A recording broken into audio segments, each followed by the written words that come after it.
بسم اللہ الرحمن الرحیم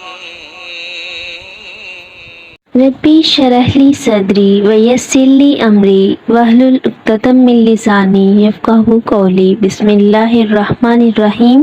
السلام علیکم ورحمۃ اللہ وبرکاتہ۔ بچے کی پہلی درسگاہ ماں کی گود ہوتی ہے، اس لیے بچے کی تربیت کا انحصار ماں پر ہوتا ہے۔ ماں کا یہ فرض ہے کہ بچے کو اچھا بولنا سکھائے، بچے کو ہمیشہ آپ کہہ کر مخاطب کرے۔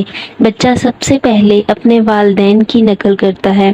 اگر والدین اپنے بچے کو تم کہہ کر مخاطب کریں اور پھر بچے سے یہ امید رکھیں کہ وہ آپ کو یا اپنے سے بڑوں کو آپ کہہ کر پکارے تو یہ ناممکن ہے، کیونکہ بچے ہمیشہ وہی سیکھتے ہیں جو آپ کرتے ہیں۔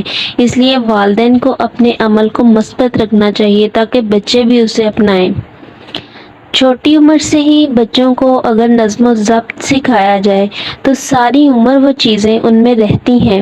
بچوں کو سکھائیں کہ چیزوں کو، خاص طور پر اپنی کتابوں کو، کھلونے، یونیفارم، ان سب چیزوں کو اپنی اپنی جگہ پر رکھیں۔ اس طرح بچوں کی تربیت میں سلیقہ آ جاتا ہے۔ بچہ جب تھوڑا بڑا ہو جائے تو بچے کا سونے، جاگنے، کھانے اور کھیلنے کا وقت سیٹ کریں۔ بچے کو پتہ ہو کہ کس وقت اسے کیا کرنا ہے۔ وہی بچے کارکردگی میں بہتر ہوتے ہیں جن کی زندگی کا شیڈول بنا ہوا ہوتا ہے۔ اکثر گھروں میں دیکھا جاتا ہے کہ والدین کے رات دیر تک جاگنے سے ان کے بچے بھی جاگتے رہتے ہیں، جس کی وجہ سے نیند پوری نہیں ہوتی اور صحت کے ساتھ ساتھ کھانے پینے کی روٹین بھی متاثر ہوتی ہے، اور سب افراد صبح جلدی اٹھنے کے فوائد سے محروم ہو جاتے ہیں۔ والدین کو چاہیے کہ وہ اپنی زندگی شیڈول کے مطابق گزارے اور بچوں کو بھی اس کا عادی بنائیں تاکہ وہ مستقبل میں کامیاب انسان بن سکے۔ والدین کو چاہیے کہ بچہ اگر کوئی غلطی کرتا ہے یا کسی دوسرے کے ساتھ زیادتی کرتا ہے، بچے سے کہیں کہ اس سے معافی مانگے۔ لیکن اگر آپ بچے کی اصلاح نہیں کرتے اور اس کو یہ احساس نہیں دلاتے کہ اس نے کوئی غلط کام کیا ہے اور اس پر اس کو معافی مانگنی چاہیے، تو وہ بچہ اگر کوئی غلطی کرتا بھی ہے تو وہ یہی سمجھتا ہے کہ اس نے کوئی غلط کام نہیں کیا، اور اس طرح وہ غلطی پہ غلطی کرتا جاتا ہے اور اسے احساس نہیں ہوتا۔ معافی مانگنے سے انسان کے اندر موجود انا کا عنصر ختم ہو جاتا ہے۔ یہ چیزیں اگرچہ چھوٹی ہیں مگر ان کا انسانیت کی شخصیت پر بہت گہرا اثر پڑتا ہے۔ بچوں میں مہمان نوازی کی صفت اور والدین سے پیدا ہوتی ہے۔ نبی کریم صلی اللہ علیہ وآلہ وسلم کا فرمان ہے کہ جو اللہ پر اور قیامت کے دن پر ایمان رکھتا ہے، اس کو چاہیے کہ وہ مہمان کا احترام کرے۔ مہمان نوازی سے انسان کے رزق میں برکت آتی ہے۔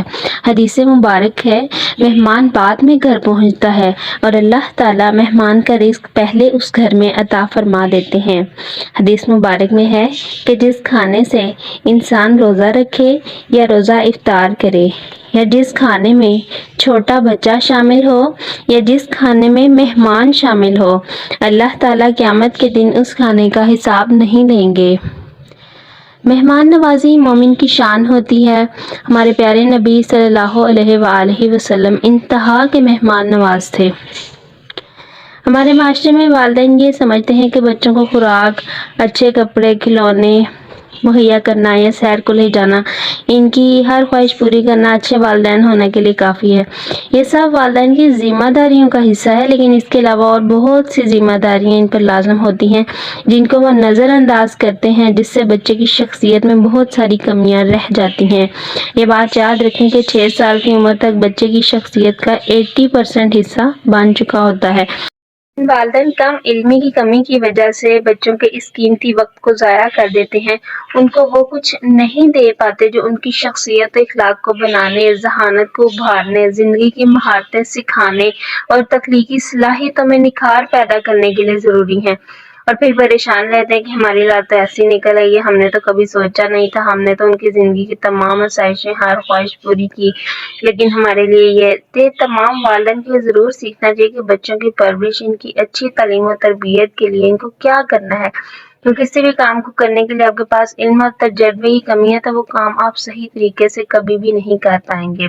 والدین کو چاہیے کہ اپنے بچے کو سمجھنے اور جاننے کی کوشش کریں. اگر بچے کے ساتھ کوئی مسئلہ چل رہا ہے یا اس نے ایسا رویہ اپنایا ہوا ہے جو ہمیں ناپسند ہے، وہ ضد کر رہا ہے، تو یہ جاننے کی کوشش تو کریں کہ وہ یہ سب کیوں کر رہا ہے، اس کے پیچھے کیا وجہ ہے. لیکن بہت سارے والدین اس چیز کو نظر انداز کر دیتے ہیں اور مار پیٹ کا سلسلہ شروع ہو جاتا ہے. بچے پر دباؤ ڈالا جاتا ہے، اسے ڈرایا دھمکایا جاتا ہے. ایسا کرنے سے بچہ اندرونی طور پر ٹوٹ پھوٹ کا شکار ہو جاتا ہے اور ساری ذہنی صلاحیتیں اس کی دب کے رہ جاتی ہیں، جس کا اثر اس کے آنے والی تمام زندگی پر پڑتا ہے. آپ کو اپنے بچے کے ساتھ ڈانٹ ڈپٹ کرنے کی بجائے مسئلے کا حل تلاش کرنا چاہیے کہ اگر بچہ ضد کر رہا ہے تو کیوں کر رہا ہے، اگر اس کا یہ رویہ منفی ہے تو کیوں ہے. اس مسئلے کی جڑ تک پہنچا کریں کہ وہ مسئلہ پھر اس بچے کی زندگی میں پھر کبھی واپس نہ آئے. بچوں کی بات کو غور سے سنیں. یعنی بعض دفعہ ہم بچے کی بات سن تو رہے ہوتے ہیں لیکن ساتھ ہی کسی کام میں مصروف ہوتے ہیں. بچہ آپ سے بات کرے تو اپنا کام چھوڑ کر اس کی بات فل توجہ سے سنیں کہ بعض دفعہ یہ معلوم ہوتا ہے کہ بچہ کیا کہنا چاہتا ہے، تو والدین اس کی بات کو کاٹ کر اس کا جواب شروع کر دیتے ہیں. ہمیں بچے کو یہ بتانا ہے کہ وہ ہمارے لیے بہت اہم ہے، بہت امپورٹنٹ ہے اس کی بات. جن بچوں کو بات کرنے کا پورا موقع دیا جاتا ہے وہ بچے اپنے احساسات اور خیالات کا اظہار بہت اچھی طرح کرنا سیکھ جاتے ہیں، اور جو بچے ایسا نہیں کر پاتے وہ اپنی زندگی میں ہمیشہ اپنی بات کو اچھے انداز میں بیان نہیں کر پاتے.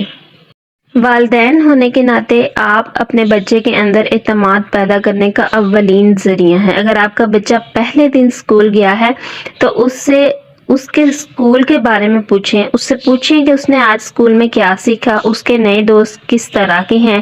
بچے جلد ہی کسی کو دوست بنا لینا آسان نہیں ہے، لیکن پھر بھی بچے کو بتائیں کہ کیسے نئے اسکول میں نئی چیزوں اور لوگوں کا سامنا کیا جاتا ہے، نئے لوگوں سے کیسے ملا جاتا ہے. بچے میں خود اعتمادی پیدا کریں، اور یہ والدین ہی ان بچے کو کامیاب بناتے ہیں. والدین ہی وہ پہلی درسگاہ ہے جو بچے کے اندر یہ صلاحیتیں پیدا کرتے ہیں کہ وہ معاشرے میں ایک کامیاب زندگی گزار سکے. وَمَا عَلَيْنَا إِلَّا الْبَلَاغُ الْمُبِينُ.